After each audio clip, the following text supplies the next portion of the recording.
Mes parents ont saboté mon entretien pour une bourse d'études, afin de protéger l'ego de mon frère, puis ils m'ont traité d'ingrat, quand j'ai déménagé.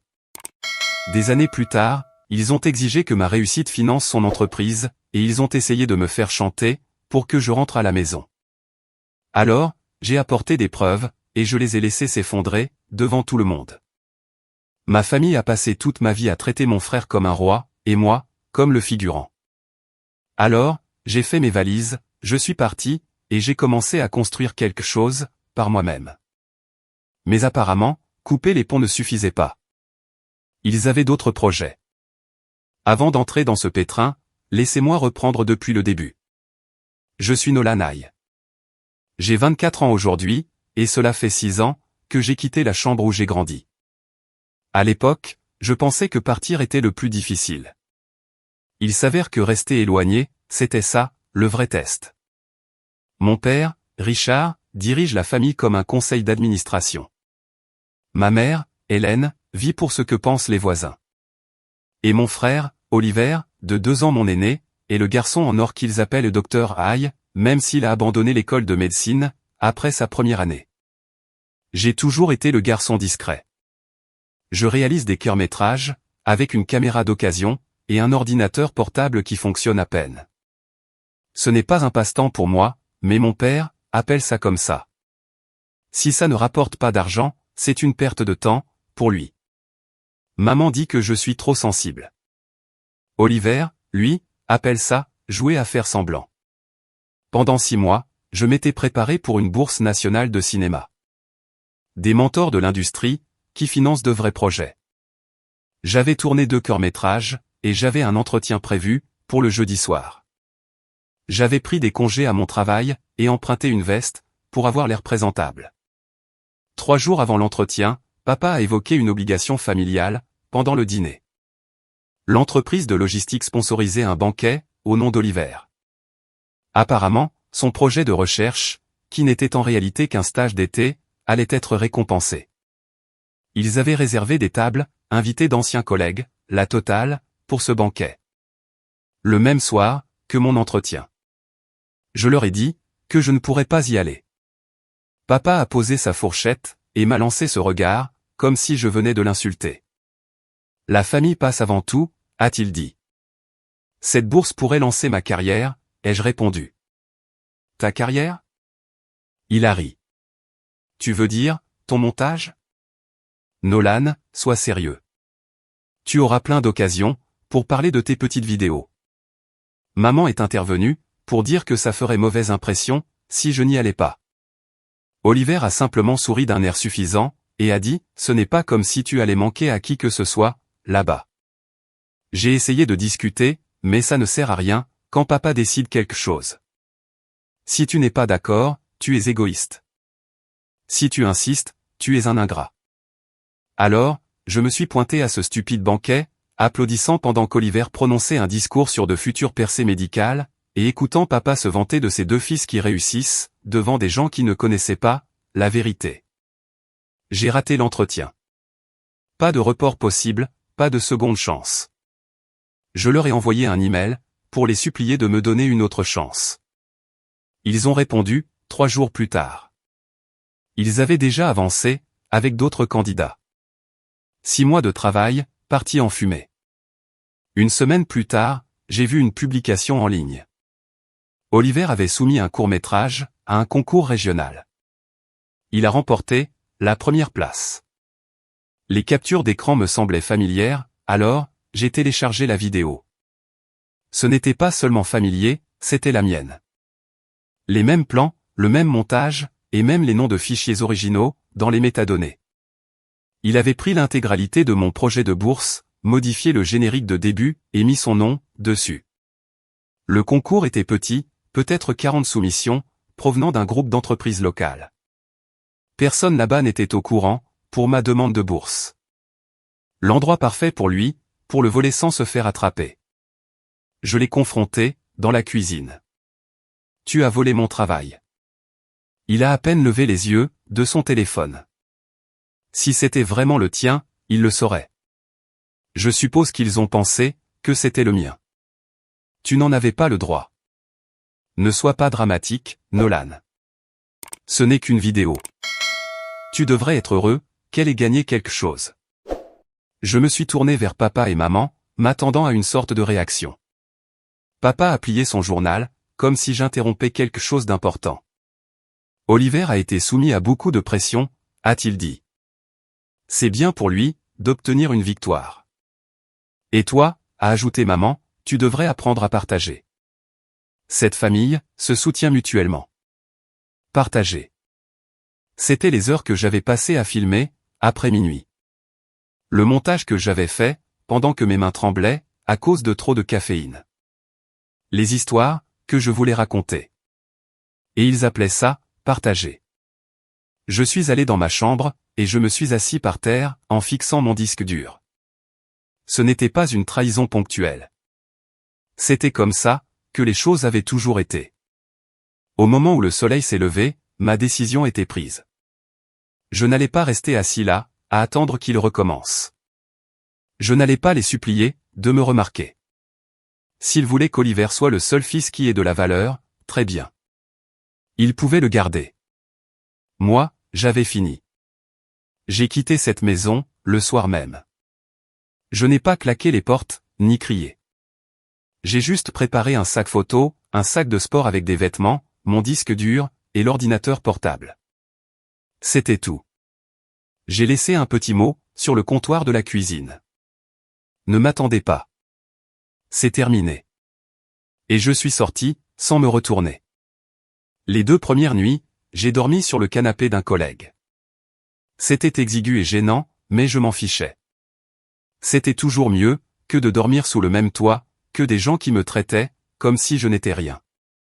Le 3e jour, j'ai trouvé une annonce, pour un minuscule appartement, dans les quartiers. C'était un 2 pièces délabré, avec de la peinture écaillée, un robinet qui fuyait, et des murs fins comme du papier, mais le loyer était suffisamment bas, pour que je puisse me le permettre, si je continuais à travailler. L'autre chambre était déjà occupée, par un gars nommé Luke Carter. Luke avait 28 ans, quelques années de plus, qu'Oliver. Il dirigeait autrefois une petite start-up technologique, mais son oncle l'avait poussé vers la sortie, quand elle a commencé à bien marcher. Il m'a raconté ça la première nuit, autour de boîtes de plats à emporter, et d'une pizza bon marché. La famille t'entubera plus vite que des étrangers, a-t-il dit. Sans amertume, juste en l'énonçant, comme un fait. Le courant est passé, tout de suite. Luke était direct, sarcastique, et avait cette façon calme de parler des choses, qui les rendait moins accablantes. Avec le temps, il est devenu un peu comme le grand frère, que j'aurais aimé avoir, le genre qui donne de vrais conseils, et qui ne te traite pas, comme une blague. La vie est vite devenue, bien remplie. J'ai pris un boulot du matin, dans un petit café près de l'appartement, puis je faisais des gardes le soir, pour livrer de la nourriture. La plupart des soirs, je rentrais après minuit, je prenais une douche rapide, et je travaillais sur des vidéos, jusqu'à ce que je ne puisse plus, garder les yeux ouverts. J'ai lancé une chaîne de cinéma, sous un faux nom, et je publiais chaque semaine. La première vidéo a fait 60 vues, puis 112, puis 74. Luc me donnait des conseils sur le rythme, quand nous les regardions ensemble.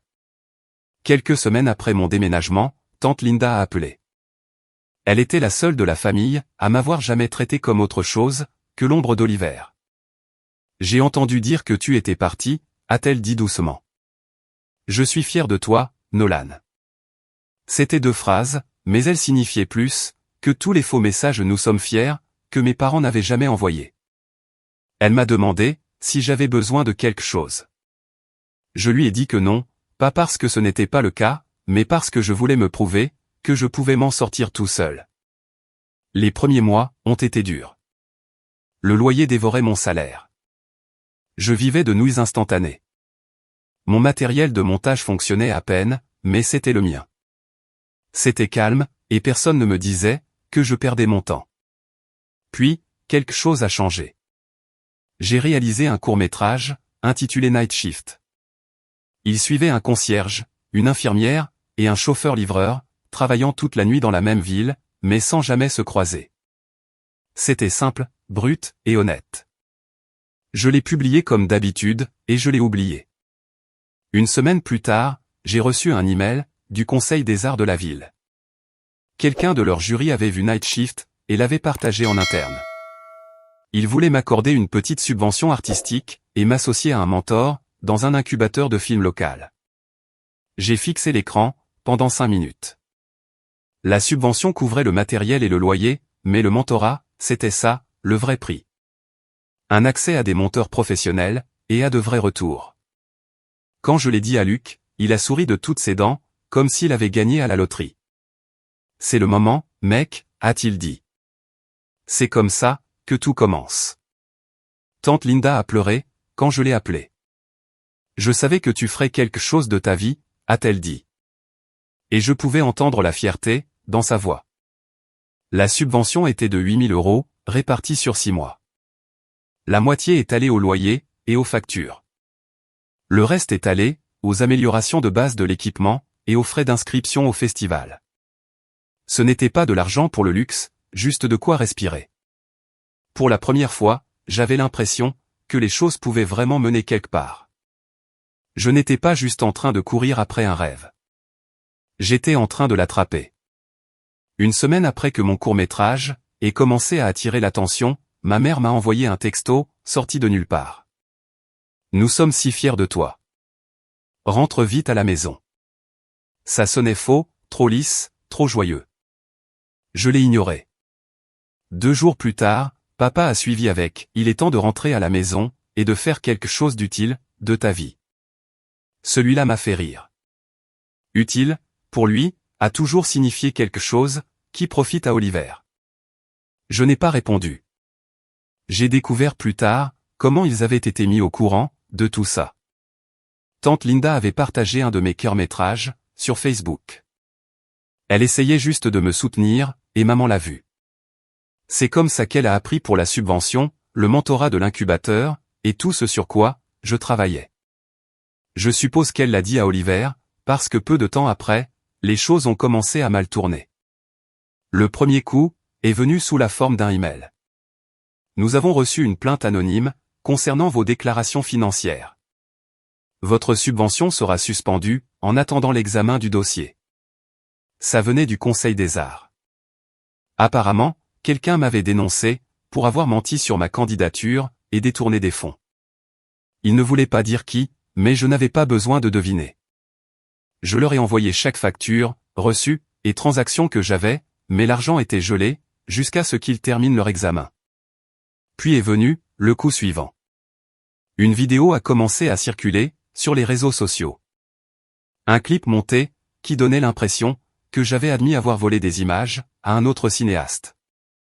C'était un découpage bâclé, de phrases tirées de différentes vidéos des coulisses, que j'avais publiées. La voix était la mienne, mais pas le message. Je pensais que personne, ne prendrait ça au sérieux. J'avais tort. Les commentaires étaient brutaux. Fraude, arnaqueur, imposteur. Les sponsors m'ont ignoré. Une entreprise d'équipement, a soudainement retiré son offre. Quelqu'un était en train de couler, ma réputation. Quelques jours plus tard, un ami de l'incubateur, m'a envoyé un lien vers la liste des soumissions d'un festival de cinéma. J'ai fait défiler la page, et je suis resté figé. C'était là. Mon concept, mon scénario, et même le titre provisoire. Soumis sous le nom d'Oliver. Il avait pris un autre projet inachevé, dans mon dossier cloud partagé, et l'avait soumis, avant moi. J'étais furieux. Luc a essayé de me calmer. Tu ne vas pas gagner ça, en réagissant. Il a dit que c'est ce qu'il veut. Tu dois penser, plus grand. Je savais qu'il avait raison, mais ça me rendait quand même malade. Puis, tout a dégénéré. Je suis rentré d'un service de livraison, un soir, et j'ai vu la porte de notre appartement, légèrement entr'ouverte. À l'intérieur, c'était le chaos. Mon équipement de montage était saccagé, les tiroirs étaient vidés, les cartes mémoire avaient disparu, les objectifs de caméra étaient brisés. Sur mon bureau, il y avait un morceau de papier, avec quelques mots écrits au gros marqueur noir, « Reste à ta place ». J'ai appelé la police. Ils sont venus, ont pris des photos, ont recueilli ma déclaration. Aucune effraction, aucun témoin, aucune preuve, de qui avait fait ça. Sans preuve, a dit un flic, Surtout si c'est la famille, c'est difficile à poursuivre. Le lendemain matin, Luc a trouvé une caméra coincée près de la fenêtre, pointée vers notre salon. Nous étions surveillés, depuis des semaines. La caméra semblait être un acte calculé, cachée soigneusement, couverte de poussière, comme si elle était là depuis un moment.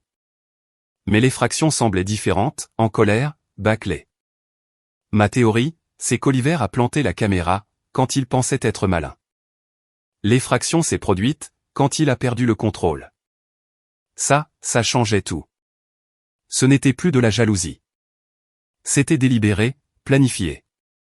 Quelqu'un, et nous savions tous les deux de qui il s'agissait, essayait de m'effrayer, pour que j'abandonne. Et pendant un moment, ça a presque marché. J'ai arrêté de publier. Je m'asseyais à mon bureau, et je fixais ma timeline vide, sans toucher à rien. Ma motivation pour travailler sur quoi que ce soit, s'était évaporée. Une partie de moi a même pensé à supprimer la chaîne, vendre mon matériel, et trouver un boulot, qui ne ferait pas de moi une cible. Mais à chaque fois que j'envisageais d'abandonner, je pensais à ce mot. Reste à ta place. C'était ce qu'il voulait. Que je me fasse tout petit, et que je disparaisse, pour qu'Oliver puisse continuer à prétendre, que je ne comptais pas. Un soir, Luc est entré dans ma chambre, tenant 2 cafés. Si tu dois abandonner, fais-le parce que tu le veux, a-t-il dit. Pas parce qu'un idiot gâté a cassé tes affaires. Il avait raison. Je n'allais pas leur offrir cette victoire. Le lendemain matin, j'ai ouvert un nouveau fichier de projet, et j'ai tapé le titre « Espace négatif ». Ça n'allait pas être un autre court-métrage. Ce serait un documentaire complet, pas seulement sur moi, mais sur des gens dont le travail avait été volé, les noms traînés dans la boue, et les réputations détruites. Des gens, à qui l'on avait dit, de rester à leur place. J'ai commencé à planifier des interviews, à écrire des voix off, et à assembler l'histoire. Chaque message, chaque capture d'écran, chaque téléchargement suspect. J'ai commencé à tout cataloguer. J'ai quitté le boulot de livreur, et j'ai gardé celui au café. Luc a couvert une partie de mon loyer, pendant quelques mois. Le documentaire a pris 4 mois. Tourner le week-end, faire le montage après le travail, des nuits blanches, 2 fois par semaine. Mon mentor m'a laissé utiliser le studio, et les logiciels de l'incubateur. Sans cela, mon ordinateur portable aurait rendu l'âme à mi-chemin, car je ne restais plus, dans la voie qu'il avait tracée. J'étais en train de paver, la mienne.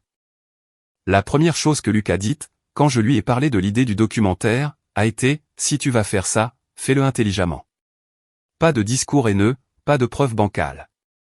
Tu as besoin de preuves tangibles, pour tout. Et c'est exactement par là, que nous avons commencé. Nous avons passé les nuits suivantes, à transformer mon bazar, en un plan structuré. Luc m'a aidé à organiser chaque preuve que j'avais déjà, les captures d'écran des fausses publications vidéo, les eurodatages du moment où Oliver a téléchargé des images volées, les emails du comité de subvention, et les SMS de mes parents, qui essayaient de me culpabiliser. Pour que je rentre à la maison. Nous avons créé une chronologie, ligne par ligne, depuis la nuit où j'ai quitté la maison de mes parents, jusqu'au vandalisme de mon appartement. Nous avons d'abord amélioré la sécurité. Luc a installé une meilleure serrure, et des détecteurs de mouvement. Nous avons également sauvegardé tout mon travail, sur des disques cryptés. L'un est resté caché, dans l'appartement. Un autre est allé, chez tante Linda. Elle a proposé de le garder en sécurité, sans poser trop de questions. Elle était la seule, qui n'avait pas besoin de toute l'histoire, pour comprendre pourquoi je ne faisais confiance à personne d'autre. Luc a retracé l'email de dénonciation anonyme, jusqu'à ma ville natale. Nous avons passé au peigne fin, les métadonnées des fichiers volés. Ils avaient toujours mes dates de création, originales. La preuve la plus surprenante, est venue de tante Linda. Elle regardait d'anciennes photos de famille, sur le cloud partagé, que tout le monde avait oublié. Elle a trouvé un dossier étiqueté projets finaux, avec des brouillons de publication m'attaquant, les faux fichiers vidéo, et même un document, appelé stratégie de gestion de réputation. Oliver l'avait utilisé comme sauvegarde, et ne l'avait jamais nettoyé. Il avait gardé toutes les preuves, parce qu'il n'avait jamais pensé, qu'il se ferait attraper. J'ai contacté la mentor de l'incubateur, qui m'avait offert des conseils, quand j'avais obtenu la subvention. J'ai expliqué ce qui se passait, sans donner trop de détails, et j'ai demandé conseil. Elle m'a dit de parler à un avocat, spécialisé dans la propriété créative, et les droits numériques. Elle m'en a même recommandé un. Il a travaillé au résultat, pour le vol de propriété intellectuelle. Aucun frais à l'avance. Pour tout le reste, j'ai payé 200 € par mois. Luc a mis 800 € pour les frais de dossier, et m'a dit de la fermer, quand j'ai essayé de le rembourser.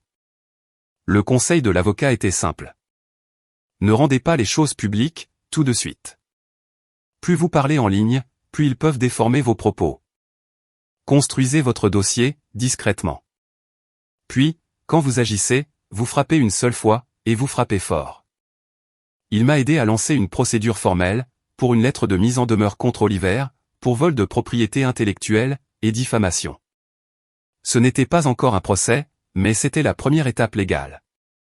J'ai commencé à filmer Espace Négatif, pas moi en train de pleurer, mais comment cela arrive, à quiconque construit quelque chose. J'ai filmé des gardes de nuit, interviewé d'autres créateurs qui avaient été plagiés, et filmé mon bureau vide, là où se trouvait autrefois, mon équipement cassé. Ce n'était pas joli. Ce n'était même pas peaufiné, mais c'était honnête, et c'était ça, le but. J'ai publié un aperçu de 3 minutes, des clips de l'effraction, des captures d'écran, et une voix off sur l'envie. Un blog de cinéma l'a repris. Les vues ont bondi, de quelques centaines, à des dizaines de milliers. L'attention a apporté, de nouvelles opportunités. Un petit collectif de documentaires, m'a contacté pour me donner des retours. Ils m'ont même demandé, si j'envisagerais de soumettre Espace Négatif, à un festival avec lequel, ils étaient en partenariat. Je n'étais pas encore prêt, mais je les ai remerciés. L'idée que mon histoire atteigne un vrai public m'a poussé à travailler plus dur. Le collectif de documentaires a annulé mes frais de soumission, grâce à un partenariat avec le festival. Sans cela, je n'aurais pas pu me permettre les 75 € d'inscription. Puis est arrivé l'email, que je n'attendais pas. Un grand festival de films indépendants a accepté Espace Négatif pour sa prochaine projection. J'ai fixé le message pendant une bonne minute, avant d'y croire.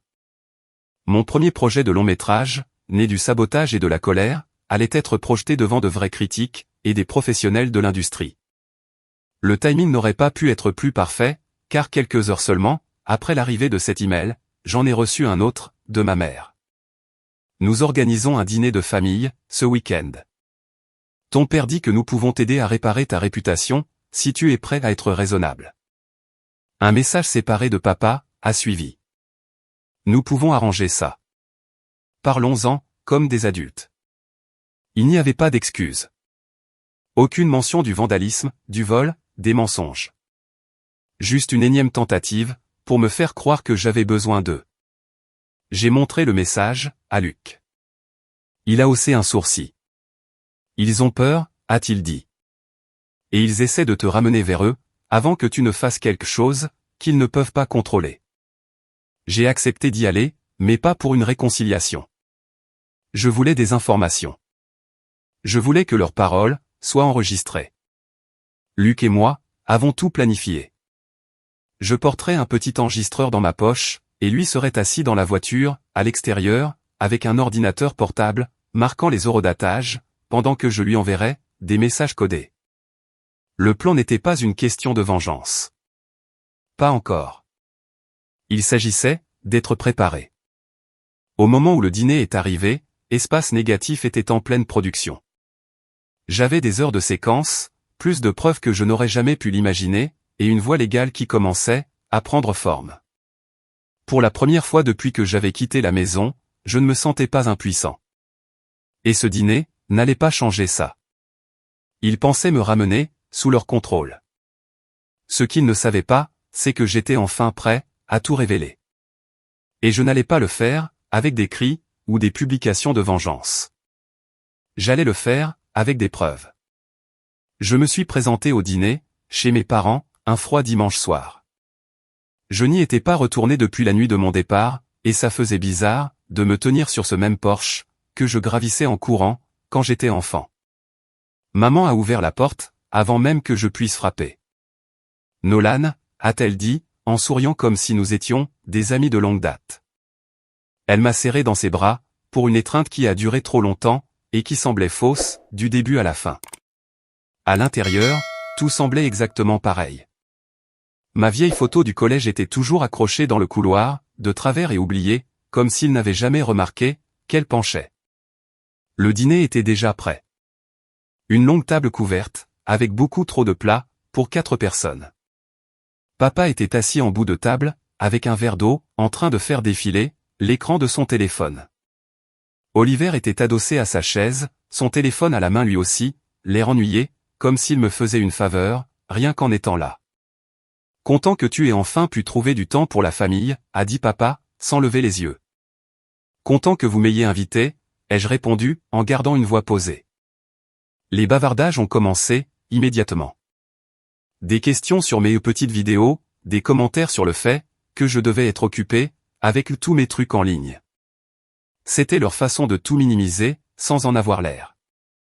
Je n'ai pas mordu à l'hameçon. J'ai répondu à chaque question calmement, et j'ai gardé un ton neutre. Je savais que chaque mot comptait maintenant, et je voulais qu'ils soient tous enregistrés. À la moitié du repas, papa s'est raclé la gorge, et a posé son téléphone. Parlons de la vraie raison de notre présence ici, a-t-il dit. Ta mère et moi pensons qu'il est temps que tu commences à penser à l'avenir de la famille. J'ai failli rire. Et qu'est-ce que ça signifie, exactement?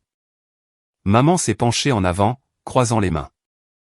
Oliver lance un cabinet de conseil médical, a-t-elle dit, comme si ces mots étaient sacrés. C'est une opportunité passionnante, mais il ne peut pas le faire seul. Nous avons pensé que tu pourrais peut-être t'associer avec lui. M'associer comment? Ai-je demandé, bien que je le sache déjà. Tu as une plateforme, a dit papa. Une plateforme en pleine croissance. Tu pourrais t'occuper du marketing, des médias, de la communication, de tous ces trucs pour lesquels tu es doué. Et en retour, tu ferais partie de quelque chose de plus grand que tes projets en ligne. Pendant des années, ils ont qualifié mon travail de passe-temps. Maintenant qu'Oliver avait besoin d'aide, et que j'avais un public, c'était soudainement une compétence précieuse. Il ne respectait pas ce que je faisais. Il voyait juste quelque chose qu'il pouvait utiliser. Oliver a eu un sourire narquois. Et soyons honnêtes, Nolan, toute cette histoire de scandale de plagiat et de subvention n'a pas vraiment rendu service à ta réputation. T'associer avec moi pourrait t'aider à redorer tout ça. Je l'ai dévisagé. Tu veux dire, le scandale de plagiat que tu as provoqué? Il a haussé les épaules, comme si de rien n'était. C'est de l'histoire ancienne. Les gens oublient les choses, mais ils n'oublient pas quand tu es associé à quelqu'un qui a du succès. J'ai pris une lente inspiration. Donc, si je comprends bien. Vous voulez que j'utilise mon travail et mon nom pour propulser l'entreprise d'Oliver afin de régler un problème qu'il a lui-même créé? Maman est intervenue rapidement. C'est une chance de laisser le passé derrière nous. Nous sommes une famille, Nolan. Les membres d'une famille s'entraident. J'ai gardé une voix stable. Quand je galérais pour payer mon loyer, où était cette aide? Quand mon travail a été volé, où était l'aide, à ce moment-là? Papa a froncé les sourcils. Tu es dramatique. Nous t'avons toujours soutenu. Nous t'avons donné tout ce dont tu avais besoin. Vous avez tout donné à Oliver, ai-je dit. Et vous m'avez reproché d'être contrarié à ce sujet. La pièce est devenue silencieuse pendant un instant. Maman a essayé de rattraper le coup avec un ton plus doux. Nous essayons de construire un pont, ici. Ne gâche pas tout avec de l'amertume. Je me suis adossé à ma chaise. L'amertume n'est pas le problème. La réalité l'est. C'est à ce moment-là que papa a fait glisser un dossier sur la table. Nous avons fait rédiger un projet d'accord, a-t-il dit. Juste un document de partenariat familial, de base. Lis-le. Je l'ai ouvert. Les termes étaient vagues et unilatéraux. Ça donnait à Oliver le contrôle sur l'image de marque, le contenu et les décisions relatives aux revenus. Mon nom était mentionné une fois, sous la rubrique « Soutien marketing ». C'était une blague. J'ai fermé le dossier. J'y jetterai un œil, ai-je dit d'un ton plat, en le glissant dans la poche de ma veste. Je n'allais rien signer, mais je voulais ce document. Il pourrait être utile, plus tard. Alors que nous terminions le dîner, Oliver m'a suivi dans le couloir, pendant que je mettais mon manteau. Tu n'es pas aussi important que tu le penses, a-t-il dit doucement. Tu ne peux pas gagner sans nous. J'ai croisé son regard. On verra bien. Il a affiché ce même sourire suffisant qu'il avait porté toute ma vie. Bonne chance avec ton petit truc de film. J'espère que ça marchera. Dehors, l'air semblait plus froid qu'à mon arrivée. Luc était garé un peu plus loin, attendant dans la voiture, avec son ordinateur portable ouvert. Je me suis glissé sur le siège passager, et je lui ai tendu un petit bout de papier, avec un horodatage dessus. Il a hoché la tête. Chaque partie importante de cette conversation a été enregistrée et marquée. Comment ça s'est passé, a-t-il demandé. Ils veulent que je construise l'entreprise d'Oliver, à sa place, ai-je répondu. Et ils pensent que je leur suis redevable, pour tout ce qu'ils ont fait. Luc a ricané. Ce n'est pas surprenant. Mais nous avons eu ce dont nous avions besoin. Chaque mot, ai-je affirmé. Ce soir-là, j'ai téléchargé les fichiers audio dans un dossier crypté, et j'ai envoyé une sauvegarde à l'avocat. Je ne me sentais ni satisfait, ni victorieux. Au contraire, je me sentais engourdi. Mais je savais une chose, avec certitude. Ils n'essayaient pas de faire la paix. Ils essayaient de me ramener sous leur contrôle, avant que je ne m'éloigne trop d'eux. Et ils ne comprenaient toujours pas. Ce contrôle n'existait plus. Ils ne le savaient juste pas encore. Le jour du festival de cinéma m'a semblé être le plus grand jour de ma vie. Et le plus effrayant, Espace Négatif était enfin terminé. Luc et moi sommes arrivés en avance. Il m'a aidé à installer le petit stand qu'il nous avait attribué dans la zone de réseautage. J'avais imprimé un simple prospectus. Espace Négatif, une histoire de trahison, de propriété, et de la construction de quelque chose à partir de rien. Rien d'extravagant. Je voulais juste que les gens comprennent ce que ça fait d'être piétiné, et de continuer quand même à construire. La projection avait lieu dans l'un des auditoriums de taille moyenne, et à ma grande surprise, il était presque plein. Quelques étudiants, des cinéastes locaux, une poignée de critiques, et même quelques producteurs, que j'ai reconnus grâce à des projets YouTube, que j'avais suivis. Je me suis assis vers le fond, avec Luc. Mes mains n'arrêtaient pas de trembler. Les lumières se sont éteintes, et la scène d'ouverture a commencé, un plan de mon bureau cassé, des cartes mémoire éparpillées sur le sol, et ce mot scotché au mur. Reste à ta place. Puis sont venues les interviews. Un musicien, dont la chanson a été volée, et republiée sous le nom d'un label. Un photographe, dont le travail a été republié des milliers de fois, sans crédit. Un designer, dont le frère s'est approprié le portfolio. Et tissé entre leurs histoires, se trouvait la mienne. Ni exagéré, ni dramatisé, juste des faits. Soutenus par des emails, des captures d'écran, des horodatages, et des preuves vidéo. Quand le générique a défilé, il y a eu un silence. Puis des applaudissements. De vrais applaudissements. Pas des applaudissements polis, mais du genre, qui devient de plus en plus fort, parce que les gens le pensent vraiment. Quelques personnes se sont levées. Quelqu'un a crié, c'était incroyable. Je suis resté là, figé, à essayer d'assimiler ce qui se passait. Après cela, des gens sont venus discuter. Un petit studio indépendant a demandé si j'envisagerais d'adapter Espace Négatif en série. Un journaliste, d'un magazine de cinéma en ligne, m'a demandé s'il pouvait m'interviewer. Même la coordinatrice d'un festival de documentaires m'a tendu une carte et m'a dit « Nous adorerions présenter ça, l'année prochaine ». C'était bouleversant, dans le bon sens du terme. Puis, alors que Luc et moi rangions nos affaires, je les ai vus. Mes parents, Oliver, debout près de la sortie, regardant la foule autour de moi. Mon estomac s'est noué. Bien sûr, ils ont pointé le bout de leur nez. Bien sûr, ils ne pouvaient pas simplement rester à l'écart. Maman a été la première à parler. « Nous avons vu ton film », a-t-elle dit. C'était intense. Honnête, ai-je corrigé. Papa a croisé les bras. Tu nous as fait passer pour des monstres. Je ne vous ai fait passer pour rien. J'ai montré ce qui s'est passé. Oliver s'est avancé. Tu aurais pu régler ça, en privé. J'ai eu un rire bref. Vous avez fait de fausses vidéos sur moi, vous avez cambriolé chez moi, et vous avez volé mon travail. Vous êtes mal placé, pour me faire la morale, sur la vie privée. Il a tressailli, mais n'a pas reculé.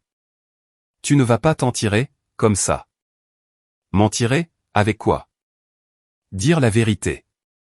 C'est alors que papa a essayé une autre tactique. Tu as fait honte à cette famille. As-tu la moindre idée de l'image que ça nous donne? Ouais, ai-je dit, en jetant mon sac à dos sur mon épaule. C'est bien le but. Je me suis éloigné, avant qu'ils ne puissent ajouter quoi que ce soit. Je ne leur devais pas de débat. L'article sur le film est sorti 2 jours plus tard. Il est devenu viral sur les réseaux sociaux. Le documentaire brutalement honnête, que tout le monde devrait regarder. Ce n'étaient pas des chiffres records, mais c'était partout, dans la communauté créative. Pas viral, pour le grand public. La personne moyenne n'avait aucune idée de qui j'étais. Mais dans les cercles du cinéma indépendant, et les espaces créatifs où Oliver essayait de se construire une carrière, son nom était grillé. Mes parents n'ont pas compris. Ils pensaient avoir encore un moyen de pression, parce que le documentaire n'avait pas atteint leur cercle social. Ils n'ont pas réalisé que les règles du jeu avaient déjà changé. Le message a frappé les gens de plein fouet. J'ai reçu des emails d'inconnus me remerciant d'avoir dit ce qu'ils n'osaient pas dire. Quelques-uns ont même partagé leurs propres histoires de membres de leur famille ou d'entreprises volant leur travail. Je n'ai pas eu de nouvelles d'Oliver pendant des mois. Tante Linda a dit qu'il avait essayé de prétendre que j'avais monté les choses hors contexte, mais d'autres personnes qui l'avaient arnaqué ont commencé à se manifester. Son nom est devenu une blague dans les cercles créatifs. Elle m'a raconté qu'il avait jeté un verre lors d'un dîner de famille et qu'il avait hurlé que j'avais ruiné sa vie. Papa a eu son attaque quelques semaines après ça. L'attention a apporté bien plus que des éloges. L'avocat m'a appelé pour me dire que notre dossier s'était renforcé. Les images volées, les fausses accusations de plagiat, le vandalisme, les messages, tout cela faisait maintenant partie d'une poursuite civile officielle. Oliver allait recevoir son assignation. Et parce que mes parents l'avaient défendu et encouragé, ils étaient également nommés dans la plainte. Les retombées ont été immédiates. La soumission d'Oliver au festival de cinéma a été disqualifiée après que les organisateurs aient vu les preuves. Le cabinet de conseil médical qu'il prévoyait de lancer a soudainement perdu ses investisseurs. Même une clinique avec laquelle il essayait de s'associer s'est retirée. Les nouvelles vont vite quand on est pris en flagrant délit de mensonge. Puis est arrivé le message que je n'aurais jamais espéré. Tante Linda m'a envoyé un texto. Ta mère a appelé. Ils paniquent. Ils veulent discuter avant que le procès n'aille plus loin. Je l'ai ignoré. Quelques heures plus tard, papa a appelé, puis maman, puis Oliver. J'ai laissé chaque appel aller sur la messagerie vocale. S'ils voulaient parler, ils pouvaient le faire par l'intermédiaire d'avocats, maintenant. Un soir, environ une semaine après le festival, je travaillais sur un nouveau projet, quand Luc est entré dans la pièce avec un grand sourire. Tu ne vas pas y croire, a-t-il dit, en jetant son téléphone sur le bureau. C'était un article de presse. Un documentaire viral inspire de nouveaux financements pour une initiative sur les droits créatifs. Une association à but non lucratif avait lancé une subvention pour aider les petits créateurs à mener des batailles juridiques concernant le vol d'œuvres, et ils avaient cité Espace Négatif comme source d'inspiration. Je ne savais pas quoi dire. Je suis resté assis, là, à fixer l'écran, réalisant que quelque chose que j'avais créé, dans un minuscule appartement, avec du matériel emprunté, suscitait maintenant un véritable changement. Bien sûr, mes parents ont tenté un dernier coup. Un long email, soigneusement rédigé, est apparu quelques jours plus tard. Nous sommes désolés de la tournure qu'ont pris les événements. Nous n'avons jamais voulu te blesser. Pouvons-nous nous rencontrer et en parler? Je l'ai lu une fois, et je l'ai supprimé. Parce que la vérité, c'est que je n'avais plus besoin qu'ils comprennent. Je n'avais pas besoin qu'il voie les choses de mon point de vue, ni qu'il se sente coupable. Le mal était fait. Et maintenant, il devait vivre avec les conséquences, tout comme j'avais dû vivre avec les leurs. La nuit précédant le dépôt officiel des documents du procès, Luc et moi nous tenions sur le balcon de notre appartement. La ville bourdonnait en dessous de nous. Et pour la première fois, depuis longtemps, je me sentais calme. Ce n'est que le début, a-t-il dit. Ouais, ai-je répondu, en regardant les lumières, au loin. Mais cette fois, c'est moi qui écris l'histoire. Le procès avançait, lentement, mais sûrement. L'avocat d'Oliver a essayé de trouver un accord, à 2 reprises. Les 2 fois, avec des offres insultantes, qui disaient en gros, faisons comme si rien de tout cela ne s'était produit. Mon avocat a rejeté les 2. Nous ne cherchions pas un dédommagement financier. Nous voulions qu'il soit tenu pour responsable. Le procès au civil pour diffamation, vol de propriété intellectuelle et dommages matériels était solide. L'expertise numérique, les emails, les preuves de l'effraction, les fausses vidéos, tout était irréfutable. Leur stratégie de défense consistait, en gros, à dire que j'exagérais. Et ça n'allait pas tenir la route. Puis, une nuit pluvieuse, de fin novembre, on a frappé à ma porte. Quand j'ai ouvert, Oliver se tenait là, trempé jusqu'aux os, ne ressemblant en rien à la version arrogante de lui-même, avec laquelle j'avais grandi. Il avait perdu du poids, ses mains tremblaient. Ce n'était pas le même gars. C'était quelqu'un qui avait enfin réalisé qu'il s'était mis lui-même au fond du trou. Ses vêtements étaient froissés, ses cheveux en bataille, et son visage paraissait fatigué, d'une manière que je n'avais jamais vue auparavant. « Est-ce que je peux entrer ?» a-t-il demandé doucement. J'ai hésité, mais je me suis écarté. Il est entré lentement, balayant l'endroit du regard, comme s'il cherchait la version de moi qu'il connaissait autrefois. Je lui ai proposé une serviette. Il ne l'a pas prise. Papa a été malade, a-t-il dit, après une longue pause. Une attaque. Pas trop grave, mais il n'est plus le même. Maman. Elle le gère mal. J'ai hoché la tête. J'ai entendu dire. Il s'est frotté le visage. Tout s'effondre. Les investisseurs se sont retirés. Mon nom est détruit. Personne ne veut travailler avec moi. Je ne peux même pas décrocher d'entretien, parce que chaque résultat de recherche parle de ton documentaire ou du procès. Je me suis adossé au comptoir. C'est ce qui arrive quand on passe toute sa vie à se croire intouchable. Il a tressailli. Je sais que j'ai merdé. Merdé ? Ai-je dit, d'une voix basse, mais assurée. Tu n'as pas juste merdé, Oliver. Tu as essayé de me détruire. Tu as cambriolé ma maison. Tu as répandu des mensonges. Tu as volé mon travail. Tu m'as surveillé avec une caméra. Et tu n'as jamais pensé, une seule fois, que tu avais tort. Il n'a pas protesté. Il est juste resté là, les yeux rouges, fixant le sol. Je pensais que j'étais censé être celui qui réussit, a-t-il murmuré. C'est ce qu'ils m'ont toujours dit.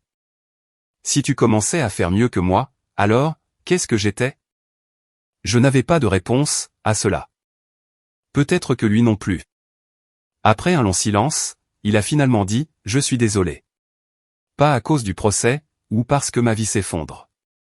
Je suis désolé, parce que je t'ai traité comme si tu étais inférieur à moi. Tu ne l'as jamais été. » Pendant une seconde, j'y ai presque cru. Mais une partie de moi savait aussi que c'était probablement trop tard. On n'efface pas des années de dégâts avec une seule excuse. Malgré tout, l'entendre comptait, non pas pour lui, mais pour moi. J'apprécie que tu dises ça, ai-je répondu. Mais être désolé n'efface pas ce que tu as fait, et cela ne veut pas dire que je vais abandonner le procès. Il a hoché la tête. Je sais. Je ne te le demande pas. Nous sommes restés là un moment, la pluie frappant les fenêtres, aucun de nous ne sachant vraiment quoi dire. Avant de partir, il s'est tourné vers moi, une dernière fois. Je quitte la ville, je recommence à zéro, ailleurs. Je ne pense pas que quiconque, ici, n'oubliera un jour ce que j'ai fait. C'est peut-être une bonne chose, ai-je répondu.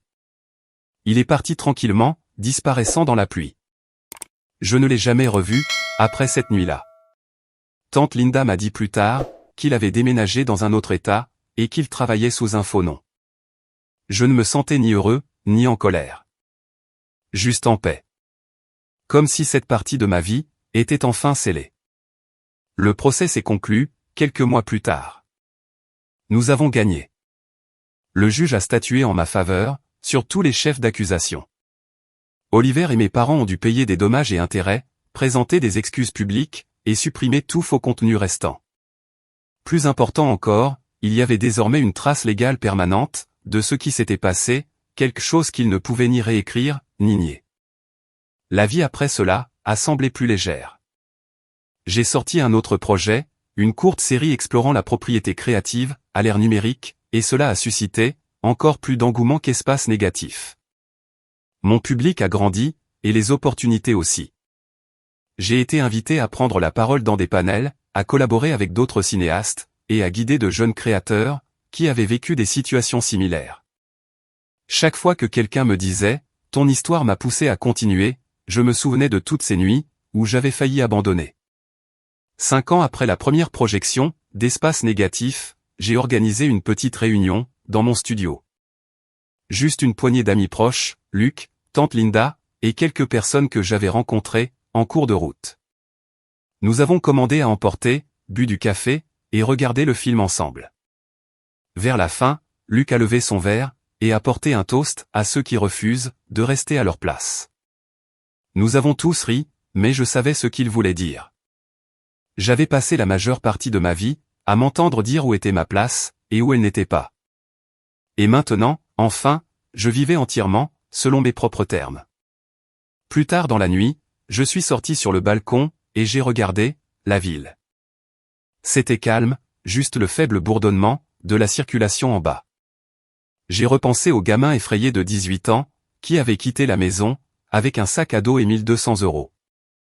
J'ai repensé à l'équipement photo fracassé, aux fausses vidéos, à la trahison, et à chaque fois que quelqu'un m'a dit que je n'étais pas à la hauteur.